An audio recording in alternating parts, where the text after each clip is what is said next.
और कितना कितना कहे शिव महापुराण की कथा।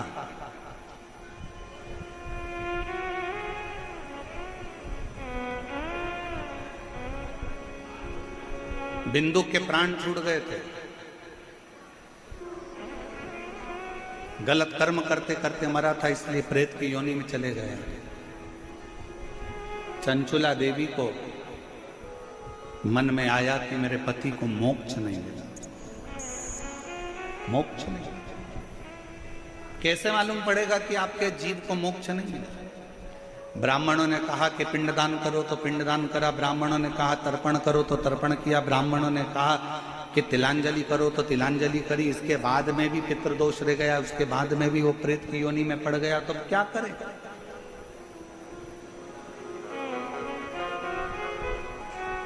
इसलिए सारी समस्या का हल जम के बोलो जरा, एक लोटा जल।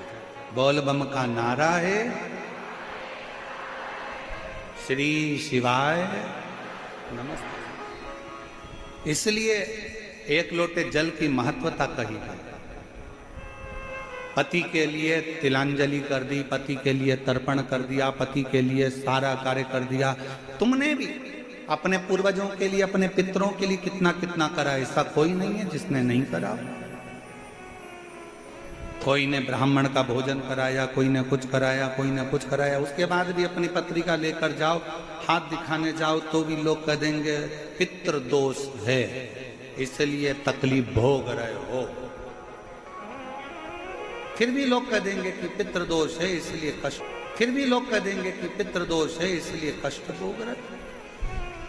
पर ना भाई, शिव महापुराण की कथा कहती है, एक बात अपने अंदर उतार कर रखना, अगर जीते जी अपने माँ बाप की, जीते जी अपने माता पिता की सुन लोगे, जीते जी अपने माँ बाप की जो पसंद का भोजन है वो बनाकर खिला दोगे, जीते जी उनका आदर कर लोगे, सम्मान कर लोगे, जीते जी उनका आदर सम्मान में लगे रहोगे, तो फिर मरने के बाद तुम्हें पूड़ी भजिया पकोड़ा खीर खिलाने की जरूरत नहीं पड़ेगी, वो जीते जी ही कर।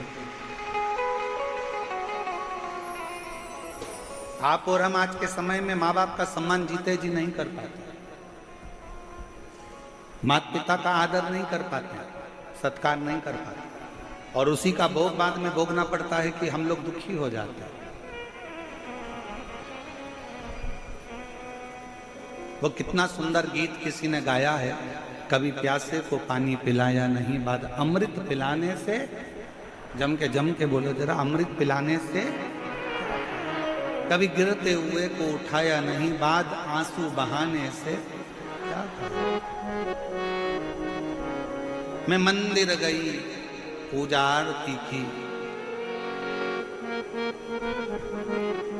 कभी माँ बाप की सेवा करी ही नहीं, फिर पूजा रचाने से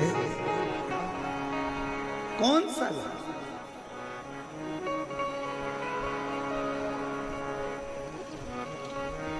और जो एक धर्म पत्नी का फर्ज है, एक धर्म पत्नी का जो कार्य था वो धर्म पत्नी ने करा। चंचुला ने अपने पति के लिए, बिंदु के लिए जो कर सकती थी सब करा। उसके बाद भी उसका पति प्रेत की योनि से नहीं छूटा। उसके बाद भी नहीं छूटता है। सिंहासन पर बैठो, कुर्सी पर बैठो, पद पर बैठो, प्रतिष्ठा पर बैठो, मना नहीं है, पर उसके साथ तुम एक मानव भी हो, तुम्हारे अंदर एक मनुष्यता है। जब पद, प्रतिष्ठा, कुर्सी, सिंहासन जब हमारा चले जाता है, एक सरकारी नौकरी करने वाला भी एक दिन जब रिटायर हो जाता है, और वो सरकारी नौकरी करने वाला जब ऑफिस में अपनी कुर्सी पर जाकर बैठता है तो लोग मना कर देते हैं, अब तुम रिटायर हो गए हो, चलो यहाँ से, अब तुम्हारी नहीं चलेगी। जब तक तुम्हारा सिग्नेचर काम कर रहा है, जब तक तुम्हारे पास में कुर्सी है, सिंहासन है, पद है, प्रतिष्ठा है, उसका सदुपयोग करो। जिस दिन सिंहासन से नीचे उतर जाओगे तो तुमने किसी गरीबड़े के लिए, तुमने जनमानस के लिए, तुमने साधारण व्यक्ति के लिए जो अच्छा करा होगा ना, वो अच्छाई एक ना एक दिन सिंहासन से नीचे उतरने के बाद तुम्हारे सामने आकर खड़ी हो जाएगी कि तुमने ये किया।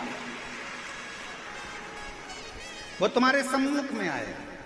हिम्मत बुरे कर्म कर बंदे वरना पछताएगा, भगवान की आंखों से तू बच नहीं पाएगा, तू बच नहीं पाएगा।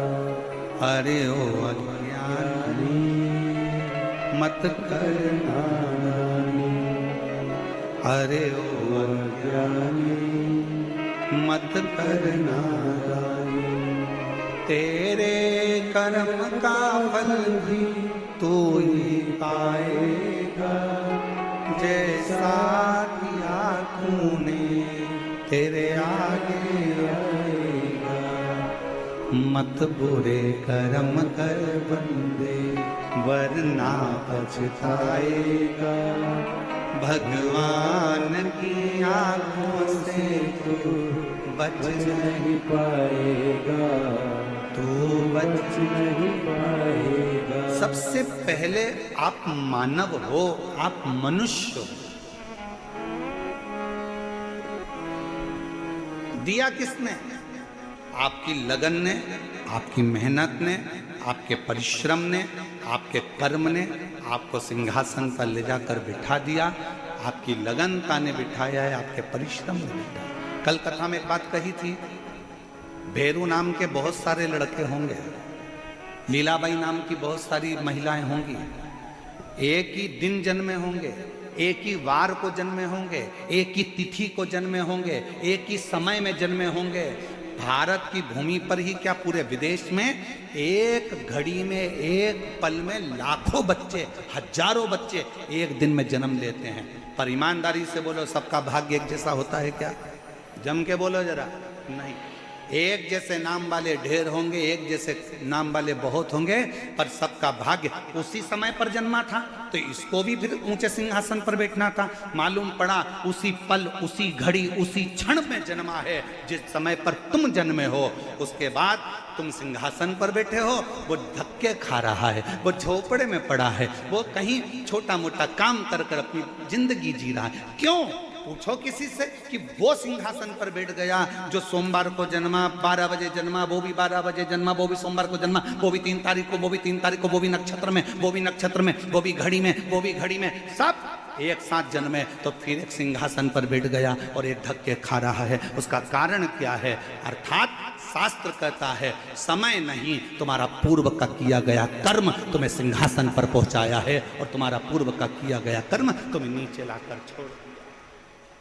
नाम एक जैसा है, समय एक जैसा है, घड़ी एक जैसी है, पल एक जैसा है, सब कुछ एक जैसा है, पर आपका कर्म मूल है। हम फिर निवेदन करेंगे, शंकर के मंदिर में जल चढ़ाने से पहले तुम्हारे अंदर विश्वास होना चाहिए, और विश्वास के साथ में तुम्हारी लगनता होना चाहिए। तुमने सोच लिया कि मैं सीए बनूंगी, अब भले एक बार फेल हो गई कोई बात नहीं, एक बार एक सेम नहीं निकला कोई बात नहीं, दूसरा नहीं निकला कोई बात नहीं, मेहनत कर, परिश्रम कर, खूब पढ़, खूब अध्ययन कर, जितना परिश्रम कर सकते हो उतना करिए, रात दिन एक कर दो, अच्छे से अच्छे अध्ययन करो, जितनी अच्छी कोचिंग कर सकते हो उतनी अच्छी कोचिंग करो, और अपने अंदर विश्वास पैदा करो कि मैं सीए बनकर रहूंगी, मैं डॉक्टर बनकर रहूंगी, मैं कलेक्टर बनकर रहूंगी। तो एक दिन कलेक्टर के सिंहासन पर तुम बैठ गए।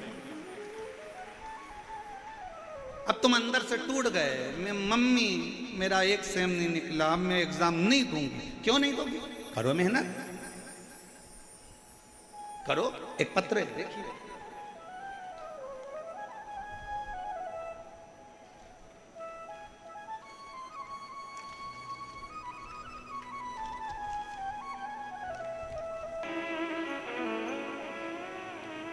आज हमने कथा में शुरू में क्या कहा आप लोगों को कि अगर पंडाल में जगह नहीं है, प्रशासन अपना कार्य कर रहा है, बहुत अच्छे तरह से संभाल रहा है, समिति भी बहुत अच्छे तरह से संभाल रही है, पर घर में 50 लोगों की व्यवस्था हो और 150-200 आ जाएं तो व्यवस्था गड़बड़ा जाती है। इसलिए निवेदन है, जितने लोग बाहर से आने वाले हैं और जितने लोग कथा के माध्यम से, कथा टीवी के माध्यम से कथा सुन रहे हैं या सोशल मीडिया से सुन रहे हैं, मैं जितने सोशल मीडिया वाले उनसे भी कहूँगा, आप न्यूज़ में डाल दीजिए कि अपने अपने घर में रहकर ऑनलाइन आस्था चैनल पर कथा का रसपान करिए, जिससे अपने जयपुर में ये 7 दिन की कथा पूर्ण आनंद के साथ पूरी हो और ईसर गोरा कथा का लाभ सब ले, उसको श्रवण करिए।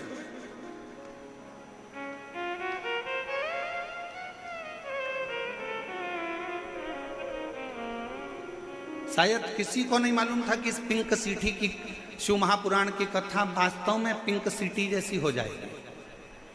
किसको मालूम कि इतना जन समुदाय, इतना अपार समुद्र शिव भक्तों का पहुंच जाएगा। लिए बेग ताने ताने, शायद ये नजारा आपको कहीं देखने को नहीं मिला होगा जो शिव महापुराण की कथा में देखने को मिला। अपने अपने घर से श्रवण करो, ऑनलाइन श्रवण करो, आस्था चैनल पर श्रवण करो, नई जगह है, उसको सुन। विश्वास, भरोसा, आपकी दृढ़ता और आपके कर्म की लगनता आपको फलीभूत करेगी। कितना भी किसी को हाथ दिखा लेना, उसका नाम काल अधिपति है। समय उसने बनाया है, नक्षत्र उसने बनाया है, घड़ी उसने बनाई है, पल उसने बनाया है, उसका नाम काल अधिपति महाकाल है। महाकाल का मतलब क्या? जिसने काल बनाया। अब फिर निवेदन जो हमने पहले कथा में कहा था, आज फिर कह रहे हैं, तुम्हारी घड़ी खराब हो गई, कपड़े वाले की दुकान पे जाके सुधर जाएगी क्या? अरे जम के तो बोलो, उधर से आवाज आना चाहिए, सुधर जाएगी? नहीं। घड़ी खराब हो गई, बर्तन वाले की दुकान पर ले जाओ, सुधर जाएगी? इधर वाले बोलो जम के जरा, नहीं सुधरेगी। घड़ी को कहां ले जाना पड़ेगा? घड़ी वाले की दुकान पर।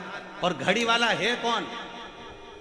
घड़ी वाला एक ही है जिसने पल, घड़ी, नक्षत्र, समय बनाया, उसका नाम काल अधिपति महाकाल है। शंकर के शरण में जाना चालू कर दो, घड़ी सुधर, समय सुधरेगा, समय सवरेगा।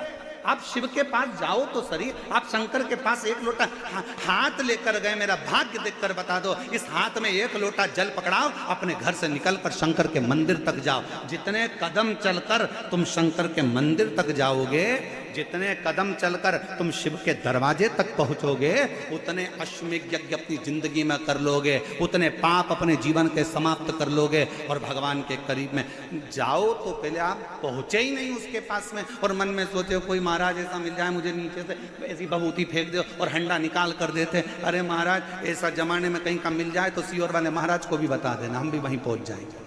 फिर यहाँ काहे को मेहनत करने आएंगे? परिश्रम करिए, कर्म करिए, लगनता रखिए, मेहनत करिए। दुनिया में किसी की सामर्थ्यता नहीं है कि आपके भाग्य को कोई पलट दे, उसकी सामर्थ्यता केवल आपके पास में है। आप अपने भाग्य को पलट सकते हो, पलट सकते हो। वो शिव है, वो काल अधिपति शंकर है।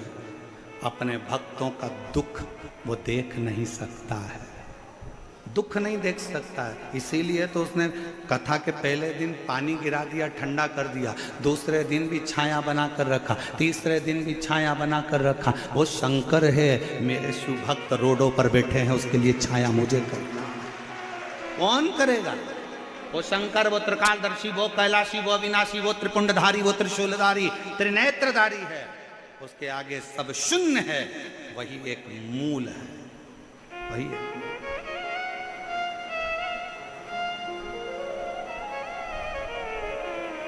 आप कितना भजन कर रहे हैं शिव का?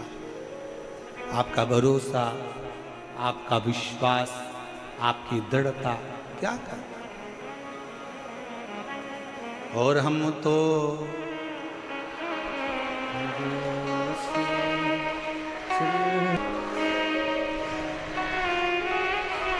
डमरू वाले के भरोसे चलते हैं, काशी वाले के भरोसे चलते हैं, हम तो बाबा के भरोसे चलते हैं। ये दुनिया वाले जलते हैं, ये दुनिया वाले जलते हैं, काशी वाले के भरोसे चलते हैं। हम उसके शरणागति में पड़ जाए। चंचुला देवी का चित्त, चंचुला देवी ने सारा अनुष्ठान कर दिया पर पति को प्रेत योनि से मुक्त ना कर पाई, मुक्त ना कर पाई। पूरी सामर्थ्य था चंचुला देवी ने, जो बन सका सब कर दिया। आखिरी में गोकर्ण क्षेत्र में चंचुला देवी पहुंच गई। वहां एक बुजुर्ग बैठा हुआ था। कौन था बूढ़ा, ये शिव महापुराण में वर्णन नहीं किया कि बुजुर्ग कौन था, पर चंचुला देवी गोकर्ण क्षेत्र में जब पहुंची, पहुंचकर वहां भ्रमण करती करती गोकर्ण क्षेत्र में उसकी आंख से आंसू ढल गया, नैनों से नीर बह रहा था, आंसू गिर रहे थे। जब आंसू गिरे, एक बुजुर्ग ने उसको इशारा कर कर बुलाया, आवाज दिया, ए बहन, ए जीजी, ए बहना, इधर तो आओ। बुजुर्ग के पास चंचुला देवी पहुंची, हाथ जोड़ निवेदन करा, बाबा जी आपने मुझे बुलाया, बेटी तुम भूखी लगती हो, कुछ भोजन करोगी? चंचुला देवी ने कहा, बाबा कैसे भोजन करूं, मेरे पति प्रेत योनि में पड़े हैं, उनके लिए मैंने पिंड दे दिया, तर्पण कर दिया, तिलांजलि कर दी, सब कुछ कर दिया, मेरे पति का मुक्ति नहीं हुआ, मोक्ष नहीं हुआ, वो प्रेत योनि से छूटते नहीं है। अरे बेटी क्यों चिंता करती है, क्या तूने कभी काशी का वास करा है? क्या तूने कभी काशी का वास करा है? नहीं, मैं काशी नहीं गई। चंचुला देवी को बाबा ने बिठाया और मुख से बुलवाया। नंदन वन का वो क्षेत्र, काशी को कहते थे नंदन वन, नंदन वन के क्षेत्र का स्मरण करो। चंचुला 5 बार मुख से काशी काशी काशी काशी काशी काशी कहो। चंचुला ने जैसी काशी कहना प्रारंभ करा, मन में काशी बैठ गई और मन में आया कि अब मैं तुरंत